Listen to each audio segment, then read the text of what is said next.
Hello friends, welcome back again. Okay, तो हम अभी देखेंगे exploitation of the vertical resistance. Vertical resistance हम कैसे यूज कर सकते हैं, कैसे एक्सप्लॉयट यूज में हम ट्रांसफर कैसे कर सकते हैं। ओके, एक्सप्लॉयट कैसे कर सकते हैं, उसका हम ट्रांसफर करके यूज कैसे कर सकते हैं। ओके, तो हमने लास्ट टाइम देखा था कि what is the two types of genetic resistance. तो जेनेटिक रेजिस्टेंस के कौन से दो टाइप्स है, ऑलरेडी हमने देखा है कि genetic resistance having the two type, that is the vertical resistance and horizontal resistance. तो horizontal resistance mean the it is the general resistance of that host plant of the several number of that pathogen. बहुत सारे pathogen के लिए, बहुत सारे अगर insect pathogen के लिए अगर वो वैरायटी रेजिस्टेंस है तो उसको हम बोलते हैं वर्टिकल रेजिस्टेंस। ओके, और वही अगर एक ही पैथोजन के लिए वो रेजिस्टेंस है, एक ही जीन के लिए अगर रेजिस्टेंस है तो उसको हम बोलते हैं वर्टिकल रेजिस्टेंस। तो ये जो वर्टिकल रेजिस्टेंस होता है, हमें रेजिस्टेंस वैरायटी बनानी है तो हम ये जो मैक्सिमम इसको हम ड्यूरेबल कैसे बना सकते हैं। और जो वर्टिकल रेजिस्टेंस होता है that is the durable resistance होता है, यानी बहुत दिन तक। हमने बोला था कि durable resistance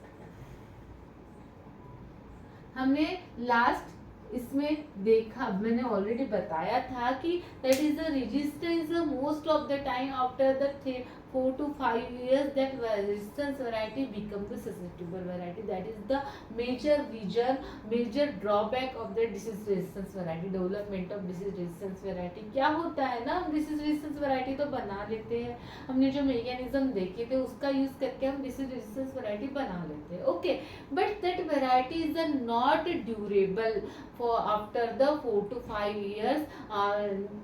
It cannot be durable 3 to 4 5 to ज्यादा से ज्यादा 5 साल तक, 5 साल के बाद वो वैरायटी ससेप्टेबल हो ही जाती है। ओके, तो क्यों हो जाती है? Because that pathogen race is the develop the new type of race which is the resistance for that of that which is the susceptible और which is the attack on that resistance plant। वो क्या कर लेता है, कुछ नया modification कर लेता है। मैंने बताया था कि जो माइक्रो ऑर्गेनिज्म के म्यूटेशन रेट होता है वो ज़्यादा होता है। क्यों? क्योंकि वो एक दिन में इतने सारे साइकिल कर लेते हैं, जितनी साइकिल होंगी उतना म्यूटेशन रेट ज़्यादा होगा। तो अपने प्लांट तो भाई अगर सीजनल क्रॉप ले लो तो 6 महीने में, यानी 3-4 महीने लगते हैं उसको एक साइकिल कंप्लीट करने के लिए।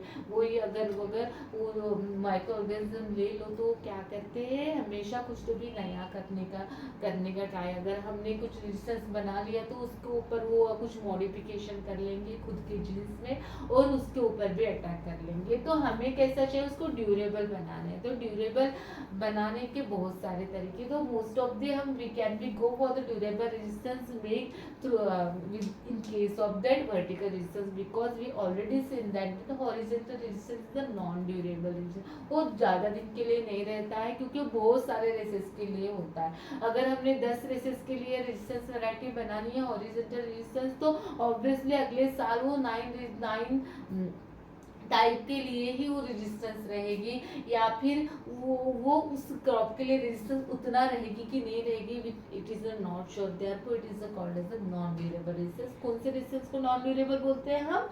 Horizontal resistance is the non durable resistance. Now we will see the how we can be exploit, how we can be transfer that vertical resistance it made to the durable. अगर हमें इसको durable बनाना है तो हम किस तरीके से इसको ट्रांसफर कर सकते हैं वर्टिकल। तो एक तो होता है कौन सा, there are the 4 ways of the exploitation of that vertical resistance.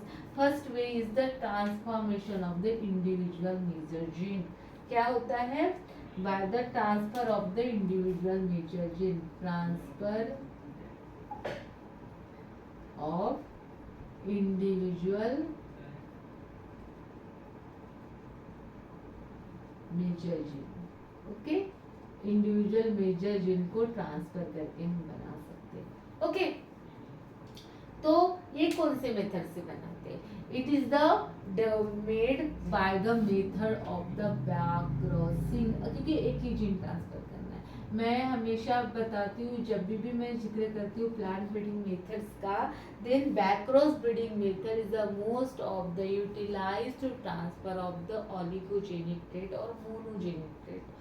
ये एक या दो जीन से जो भी ट्रेड गवर्न हो रहे हैं, उन ट्रेड को ट्रांसफर करने के लिए हमें कौन सा मेथड यूज करना होता है? Back cross breeding method. अगर हमारे कल्टिवेटेड वैरायटी है वो पूरी फुलफिल है, हाई यील्डिंग है, लेकिन एक जो उसमें एक ही कमतरता है, क्या है? वो ससेप्टिबल है उस डिसीज के लिए। बाकी एकदम परफेक्ट वैरायटी है, उसने इतना यील्ड देना चाहिए, उसकी हाइट इतनी होनी चाहिए, उसका मैच्योरिटी लाइफ साइकिल इतनी ड्यूरेशन का होना चाहिए, उसका जो भी बाकी के characters, it is the all ones are the good character except that susceptibility.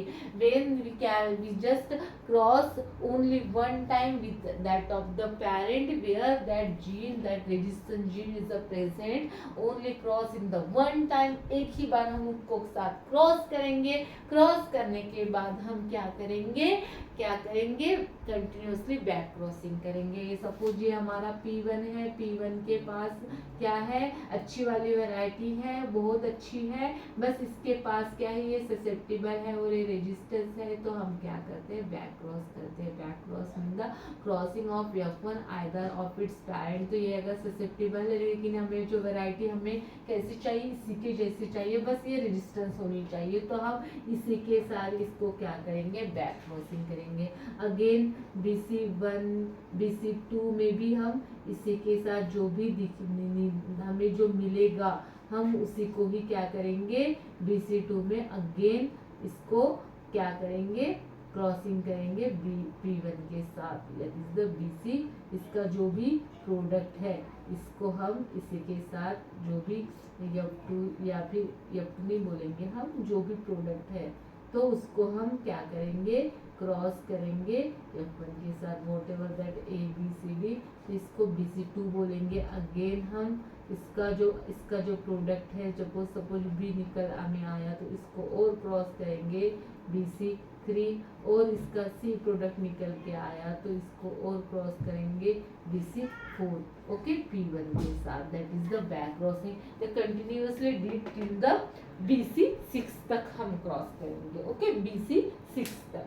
और फिर क्या हो जाएगा? जो नया मिलेगा हमें CD जो भी मिलेगा, ये कैसे होगा? All things look like P1 के जैसे होगा, ओके, क्योंकि हमने कंटिन्यूअसली P1 के साथ ही क्या किया है? क्रॉस किया। लेकिन at that time we also go for the screening of that, हम ऑल्सो स्क्रीनिंग के लिए गए, उस डिसीज रेजिस्टेंस का जो डिसीज रेजिस्टेंस वैरायटी उसकी सिलेक्शन के लिए गए। हमें इनमें से जो भी सिलेक्ट रेजिस्टेंस वाले ही थे, दिखने में ऐसे थे लेकिन रेजिस्टेंस वाले थे, उन्हीं को ही हमने सिलेक्ट किया और फिर हमने क्या किया? एक वैरायटी बनाई। That is the transfer of the individual major gene. The individual major gene, the major gene for major resistant gene, major resistant gene for a race of pathogen, particular race of pathogen is the transfer by back crossing program, okay, back crossing program से हम क्या करेंगे? इसको transfer करेंगे इन cultivated variety में transfer करेंगे, और हम क्या बनाएंगे? उस वैरायटी को रेजिस्टेंस बनाएंगे, okay.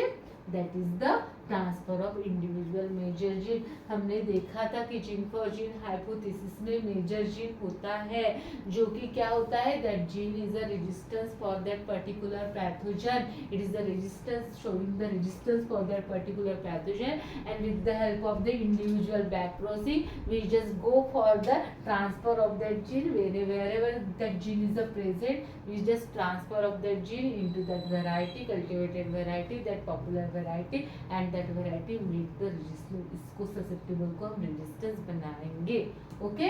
That is the transfer of the major gene. इसका अगर हमें ड्रॉबैक देखना है तो इसका ड्रॉबैक क्या है? It require the lot of crossing programme, बहुत सारा क्रॉसिंग लगता है इसमें। और क्या होता है, it also not that much the durable, इतना ड्यूरेबल नहीं है क्योंकि एक ही जीन हमने ट्रांसफर किया है। वही अगर हम 4-5 जीन ट्रांसफर करते थे उसी रेसेस के, उसी अलग अलग एरिया से ट्रांसफर करते थे, या फिर बहुत सारे अगर उसी रेसेस के अगर बहुत सारे जीन है तो उन सबको ट्रांसफर करते थे, तो it may be happen that if one gene make the susceptible but another gene remains the resistance, another gene क्या होता था, रेजिस्टेंस ही रहता था।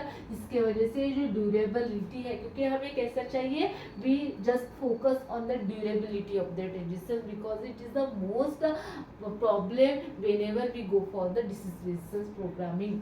तो ये प्रॉब्लम है, तो इसका जो ड्रॉबैक ये है कि उतना ड्यूरेबल नहीं होता, it is the not much durable because we not much durable because we just transfer only the one gene, major gene for that particular race of that variety. Then therefore to avoid such drawback we just go for the transfer exploitation of the another method, that is the multi-line development। इसी को another method के लिए गए हम क्या, multi-line breeding और multi-line development। Multi line में क्या करते हैं हम, मल्टी बोले तो बहुत सारे लाइन का क्या होगा ये, it is the mixture of the isoline, related line और unrelated line, mixture of the number of lines. Okay, ये क्या है, mixture of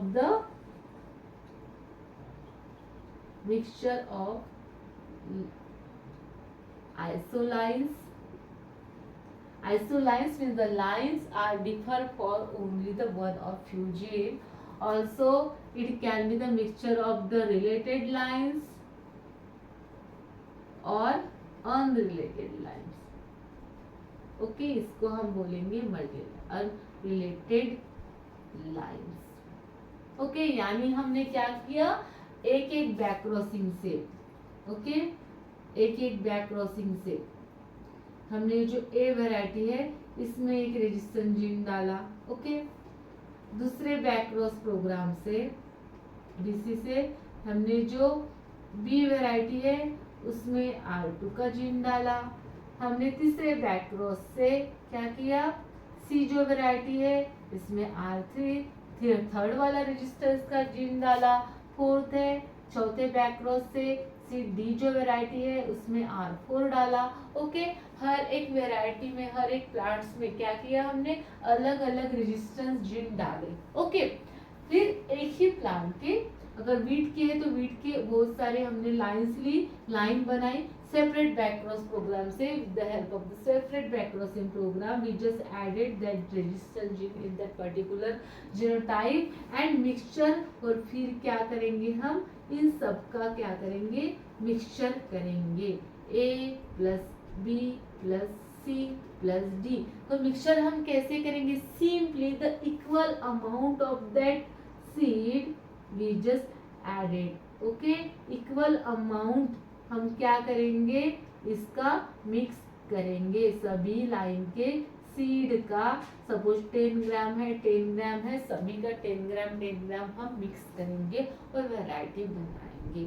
that is the multi line development, multi line breeding और multi line variety development. It is the mixture of isoline, the individual line are developed by the separate back crossing program. ये जो individual line होती है, individual line are developed by separate back crossing program. Separate back crossing program से हम बनाएंगे, separate back crossing programmes से हम back crossing से बनाएंगे and just mixture in the equal quantity of seed and mix the equal quantity of the seed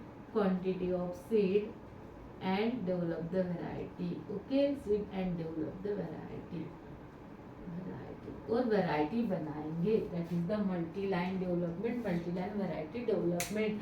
but इसका अगर हमें ड्रॉबैक देखना है तो ये तो थोड़ा ड्यूरेबल रहेगा, इससे ज़्यादा ड्यूरेबल रहेगा। लेकिन हर एक लाइन का क्या होगा, अलग अलग एग्रोनॉमिकल ट्रेड्स होंगे। ये कुछ थोड़ा अलग है, ये वाली थोड़ी अलग है, ये वाली, तो पूरा क्या हो जाएगा, पूरी वैरायटी कैसी हो जाएगी, वेरिएट हो जाएगी। It is the not agronomically good performer, agronomically not even, agronomically even नहीं होगी, ओके, इवन नहीं होगी एग्रोनॉमिकली, और उसके कारण रिस्ट्रिक्शन हो जाएंगे, एग्रोनॉमिकली थोड़ा रिस्ट्रिक्टेड हो जाएगी ये वैरायटी। तो it is the high durable then the individual, थोड़ा ज्यादा ड्यूरेशन रहेगा इसका individual, because it is the mixture, हमेशा मिक्सचर जो होता है, but it is the heterozygous population, therefore it is not look like same, एक जैसी नहीं दिखेगी, क्योंकि हेट्रोजाइगस पॉपुलेशन है, मिक्सचर है बहुत सारे इंडिविजुअल वेराइटीज का, हर एक वेराइटी में हम इंडिविजुअल बैक क्रॉसिंग करके एक एक उसी पैथोजन का रेजिस्टेंस जीन एक एक जीन ट्रांसफर किया है, जिसके वजह से क्या हुआ है, जैसे rust resistance variety develop in that wheat में हमने जो रस्ट रेजिस्टेंस वैरायटी डेवलप की है वो इस तरीके से हमने की है, ओके। तो ये हो गया अपना कौन सा मल्टी लाइन वैरायटी डेवलपमेंट। उसके बाद हम थर्ड पे आ जाते हैं, तीसरा वाला हमारा है जीन पिरामिडिंग। जीन पिरामिडिंग, तो पिरामिड से तो आपको थोड़ा कुछ आइडिया आ गई होगी कि थोड़ा कैसे होगा, पिरामिड के जैसे होगा। तो इसमें हम क्या करेंगे, इसमें हम करेंगे the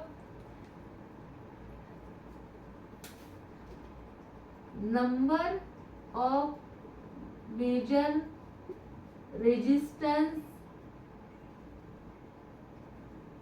gene transfer into the one cultivar, one individual cultivar, okay.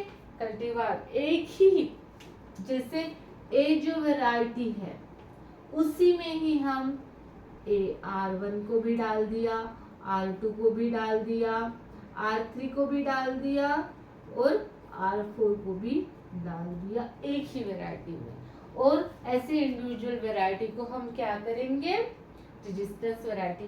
तो ये तो ऐसे अगर प्रैक्टिकली देखें तो इसमें बहुत टाइम लग जाता है, ओके, क्योंकि हमें अगर डालना है एक एक वैरायटी को तो हम किससे डालेंगे, with the help of that individual back crossing programme. तो भाई इसको हमें 6 साल लग गए, अगर 6 जनरेशन इसको लगे, ये जीन डालने में 6 जनरेशन लग गई, ये जीन डालने में 6 जनरेशन लग गए, ये जीन डालने में 6 जनरेशन लग गए, ये जीन डालने में 6 जनरेशन। अगर एक जनरेशन में एक सीजन आता है तो सोचो कितने साल लग गए, ओके, कितने साल लगे, 24 ईयर्स, क्योंकि 6 अगर एक साल में देखोगे तो 24, अगर सीजन में 2 बार ले रहे हैं तो उसका हाफ कर लो, तो उतने से साल लग जाते हैं, ओके। तो दैट इज द वेरी थोड़ी डिफिकल्ट है, और बैक क्रॉसिंग तो अगर है तो there is a lot of process are required, बहुत सारे प्रोसेस हमें लगते हैं। अगर इसको अगर इनकॉर्पोरेट करना है तो अगर हमारी जो डायग्राम बनेगी तो ये कैसी बनेगी, सपोज हमने फर्स्ट टाइम में क्या डाला, R1 डाला, ओके, फर्स्ट टाइम में हमने डाला R1, उसके बाद ऑलरेडी R1 है, उसके बाद उसी में हमने R1 और R2 डाला, R1 ऑलरेडी था, फिर उसके बाद उसी में हमने R1, R2 और R3 डाल दिया, उसके बाद हमने R1, R2, R3 और R4 को डाल दिया। ऐसे एक ही कल्टीवेटर में हमने 4 जीन डाल दिए जो कि पर्टिकुलर रेसेस के लिए क्या थे, रेजिस्टेंस थे। तो इससे तो हम हाईली ड्यूरेबल वैरायटी बना लिया, high durable resistance variety we are made through that of the gene pyramiding, but there is the drawback is that it is the also limitation with that of the agronomical trait. हमने जो एक ही variety ली है, suppose हमने ये जो ए variety ली है तो उसके एग्रोनॉमिकल ट्रेड में 12 इतने सारे साल लग रहे, तो उसमें हम कुछ एग्रोनॉमिकल इम्प्रूवाइजेशन नहीं कर रहे हैं। We are the agronomical limitations in that of the individual variety, agronomical limitations, okay, क्योंकि एक ही है, उतने साल में तो हम नए नए चैलेंजेस अपने पास आ जाएंगे और हमें नए नए वैरायटी हम कुछ चेंजेस हम नहीं कर रहे हैं, वही एक ही वैरायटी को लेके जा रहे हैं, क्रॉसिंग कर रहे हैं, एक ही वैरायटी के साथ क्रॉसिंग कर रहे हैं, क्रॉसिंग कर रहे हैं, क्रॉसिंग कर रहे हैं, ओके, बैक क्रॉसिंग कर रहे हैं। पहले आर को ट्रांसफर कर लिया 6 साल में, फिर R2 को, फिर 6 जनरेशन लग गए, और BC7 पता है ना, BC1 BC2 जो मैंने बताया था। तो through that back crossing program we just transfer the number of the major gene, the more than the 2 or 3 number of the major gene for resistance for the particular pathogen in the single individual cultivar, so single line। इसमें बहुत सारे line थी, इसमें single line, that is the main difference between that multi line and gene pyramiding. Okay, is that understand? Gene pyramiding यानी क्या होता है? We just incorporate the number of several genes for the particular resistance for the particular pathogen in the number of gene, major gene और several gene भी हम बोल सकते हैं। Okay, several major gene resistance for that particular pathogen in the single cultivar, that is called as the gene pyramiding। okay, फिर हमारा last में आ गया, कौन सा वाला आ गया हमारा लास्ट में? that is the gene deployment।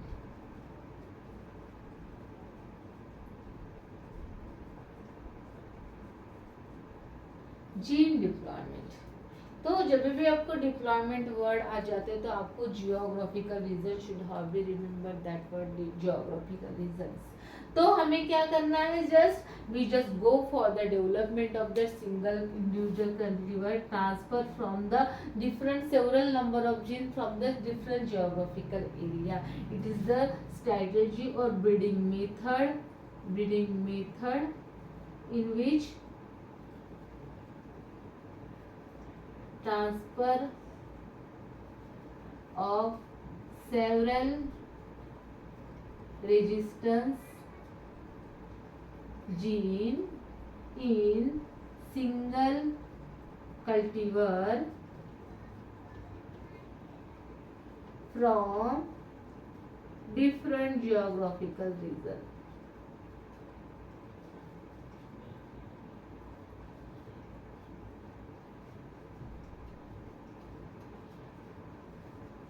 Okay, यानी यहाँ से उठा के एक रीजन ला लिया हमने। अगर इंडिया के लिए हमें वैरायटी बनानी है तो हमने इंडिया के कोने कोने से, एक हमने कन्याकुमारी से ला लिया, एक हमने हिमाचल प्रदेश से ला लिया, एक हमने इधर महाराष्ट्र से ला लिया, एक हमने उधर कर्नाटका या फिर बेंगलोर से ला लिया। Like that we just collect the different number of the gene from the different geographical region and incorporated in the single cultivar, that is the gene pyramid. It shows the high durability for that vertical resistance. यही जो है जो सबसे ज्यादा durability show करता है, क्योंकि we just improve the adaptability of that cultivar, जो कि एग्रोनॉमिकल ट्रेड थे, जो भी इनके सबके ड्रॉबैक्स थे वो इनमें इम्प्रोवाइज हो जाते हैं। Okay, we just improve the adaptability हम in stability, and therefore it is the high durable, it shows the high durable resistance for that vertical resistance genes। Okay, जो रेजिस्टेंस जीन होते हैं उसके लिए वो क्या करता है, क्या शो करता है? It shows the high durability for that particular vertical resistance gene, because we just collect the different resistance gene from the different geographical regions and incorporated in that of the one cultivar, and therefore it shows the high durable power, also it shows the high durability, high adaptability cultivars, and it is the important strategies for the exploitation of that of the vertical resistance, that is the durable, make that resistance that is the durable resistance। These are the 4 different breeding methods। Okay, these are the important breeding methods। Most of the time it can also ask in the competitive examination regarding the third of the agriculture। Okay, so therefore these are the main importance, and it is a conceptually it is a very easy। इसमें हम back crossing individual back cross करते हैं, इसमें हम mixture करते हैं, बहुत सारे individual back cross back cross करके, इसमें भी हम एक ही लाइन में डालते हैं लेकिन एक ही जगह के डालते हैं, इसमें हम अलग अलग जगह के एक ही लाइन में इनकॉर्पोरेट करते हैं और वैरायटी बनाते हैं.